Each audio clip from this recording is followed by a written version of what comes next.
So, starting now. Polyphemus. I'm here with Claire, sorry. Polyphemus ubi, when he realised that his allies Abise had gone. Abise is the infinitive. Do you know why?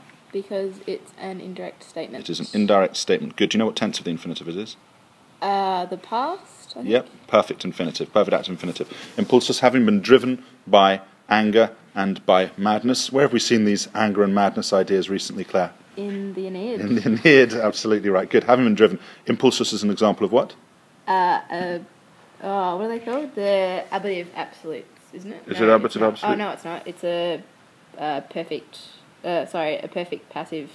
what are they called? I know it, but I don't know what the name is. A verbal adjective. Yeah, they're... We have present ones, we have perfect passive it's a ones. participle, Yes. sorry. Perfect yeah, passive participle. Perfect passive participle. Yeah, absolutely right. Very good. So, having been driven, if it was an ablative absolute, it would have to be grammatically I saw the separate. Furore. Yeah, absolutely. Then it would have to be there. Yeah. So if it was with frenzy, having been something, yeah. He began to look for Ulysses again. At last, cum in venicet, when he had found the gate in venicet, pluperfect subjunctive, why?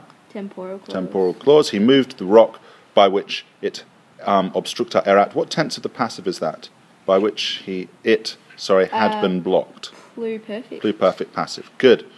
Ut, in order that the flock, pecus, in order that the flock could exit into the fields, exeret, subjunctive, why? Purpose clause. Purpose clause, absolutely right. Good. Tum, then he himself sat down in the entrance and he, and quaeque ois, this word, quisque, and each, we'd say literally whichever of the sheep, and each of the sheep, as each sheep came to this place, he tractabat, he was touching its back with his hands. Nay, in order that no men, literally lest any people, might be able to escape amongst the sheep. Why is possent subjunctive? Because it's another purpose clause. Yep, negative purpose clause, absolutely right. Quod cum, connecting relative there. When Ulysses had realised this, he understood that all of his hope now, pony, was placed in trickery rather than in cunning, maybe we could say, rather than trickery, in cunning, in wisdom, in skill, rather than in courage. Why is pony in the infinitive? He understood that all of his hope, accusative.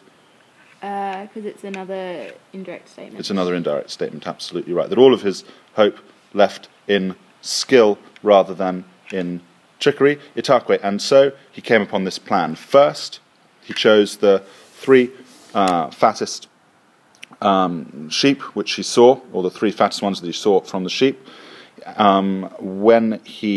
which he bound together with willow. He subjecit, he placed one of his allies under its belly, in such a way that he lateret, that he was lying hidden. Why is lateret in the subjunctive? Another purpose clause? Is it? In such a way. Maybe no. Oh, no, sorry, it's a result clause. It's a result clause. What was the word that told you? Ita. Ita, absolutely right. Good. I sometimes call those the trigger words. In such a way that he was lying completely hidden. Deinde. Then he drove the sheep, carrying the man with them to the entrance. Ferentes, what kind of word? It's another participle, yep. And it's present. Present, and absolutely. Active. Present active, because there's no such thing as a present passive in Latin.